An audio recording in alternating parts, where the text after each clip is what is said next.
유시간자TV 오늘 영상은 6급 교과서 한자어 12번째 시간으로 4개 단어를 보도록 하겠습니다. 먼저 착륙이라는 단어를 보겠습니다. 착륙은 붙을 착, 문육으로 무태 다다르는 것을 말합니다. 붙을 착을 보겠습니다. 붙을 착은 양양과 눈목이 합해진 글자입니다. 눈목 위에 양뿔을 부착한 모습을 그려서 붙다, 입다, 신다 등의 뜻을 가지고 있습니다. 이와 비슷한 글자가 아름다울 미인데요. 아름다울 미는 사람이 머리에 양의 뿔을 장식한 모습입니다. 양을 숭배하는 부족이 자신들이 토템을 코스프레해서 아름답다라는 뜻의 글자가 됐습니다. 문육을 보겠습니다. 문육은 언덕부와 언덕육이 결합된 것입니다. 언덕부를 보면 언덕부의 원형은 이런 모습이고 각골문을 보면 이런 모양입니다. 고대인들이 동굴집을 오르내리는 계단의 모습을 그린 것입니다. 그래서 언덕이나 높다라는 뜻을 가지고 있습니다. 그런데 고을읍의 간략형도 이런 모양으로 똑같은 모양의 글자입니다. 한 가지 기억해야 될 점은 언덕부는 항상 글자의 왼쪽에, 고을읍은 항상 글자의 오른쪽에 쓰인다는 것입니다. 언덕육을 보겠습니다. 언덕육은 흙 위에 또 흙이 있는 모양으로 언덕을 뜻하는데 언덕부와 합해져서 문육은 물이 있는 바다의 반대인 땅, 육지 등의 뜻을 가지고 있습니다. 그래서 착육은 붙을 착, 문육으로 무태 다다르는 것을 말합니다. 다음은 최선이라는 단어입니다. 최선은 가장 착할 선으로 가장 좋거나 훌륭한 것을 뜻합니다. 가장 최를 보겠습니다. 가장 최는 가로알과 취할치의 결합자입니다. 가로알은 여기에서는 쓰게 모가 변형돼서 쓰인 글자입니다. 쓰게 모는 머리카락으로 표시된 머리에 모자를 쓴 모습입니다. 그래서 모자 또는 쓰다, 덮다 이 뜻을 가지고 있습니다. 취할치는 귀이와 손을 뜻하는 또우가 합쳐진 글자입니다. 옛날에는 전쟁에서 적을 죽이고 나면 증거물로 귀를 베어갔습니다.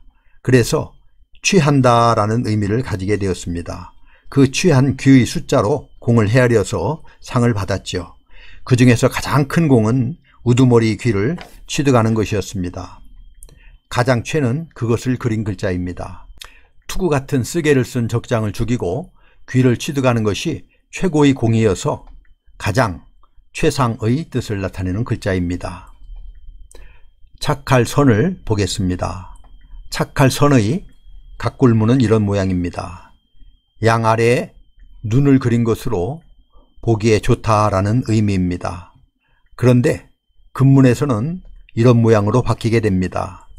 양양 밑에 2개의 말씀원이 그려져 있습니다. 이것은 재판할 때 양을 잡아 신에게 바치며 진실만을 말하기로 맹세한 다음에 양측이 변론한다라는 의미로 재판에 이기는 것을 선이라고 해서 이로부터 착하다, 좋다라는 뜻이 나오게 되었습니다. 그래서 최선은 가장 착할 선으로 가장 좋거나 훌륭한 것을 뜻합니다. 다음은 특징이라는 단어입니다. 특징은 특별할 특, 부를 징으로 특별히 눈에 띄는 점을 말합니다. 특별할 특을 보겠습니다.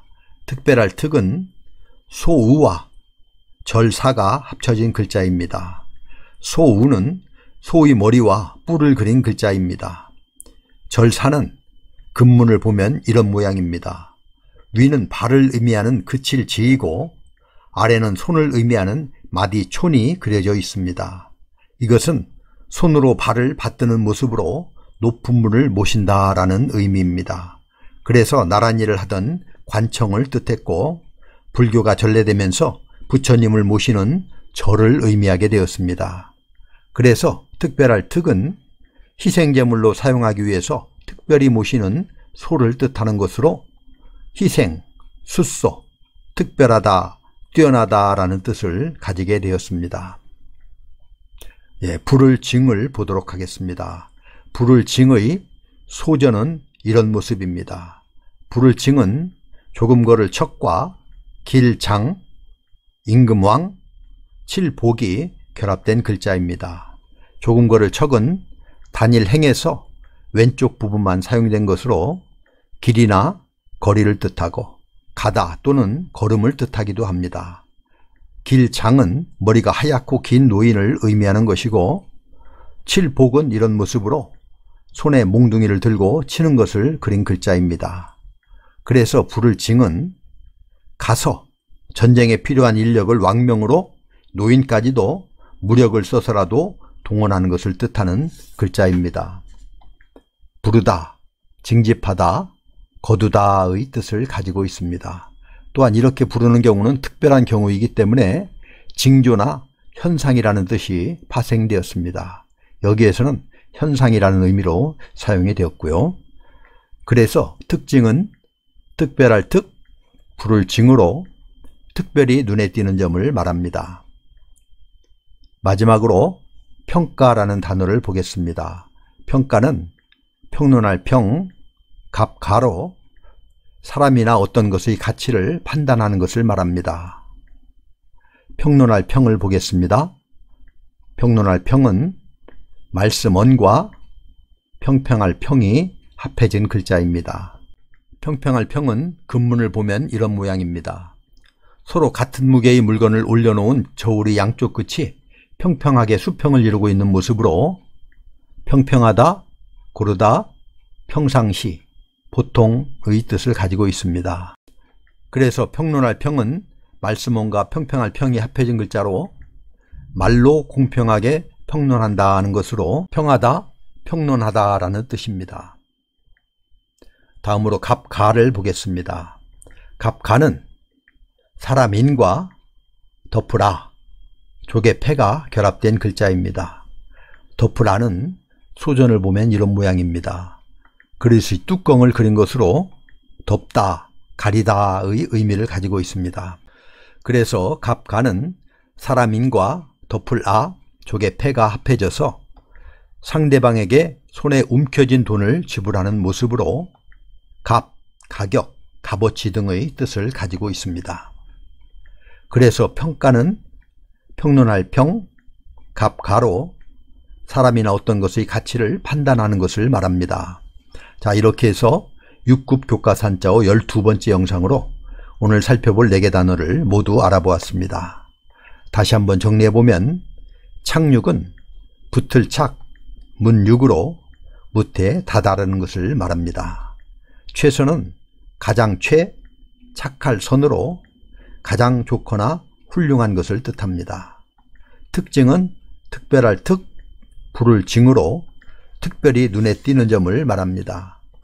평가는 평론할 평, 갑가로 사람이나 어떤 것의 가치를 판단하는 것을 말합니다. 자, 그럼 우리 다 같이 한번 써보도록 하겠습니다. 다음 시간에도 계속해서 6급 교과산자어를 보도록 하겠습니다. 감사합니다.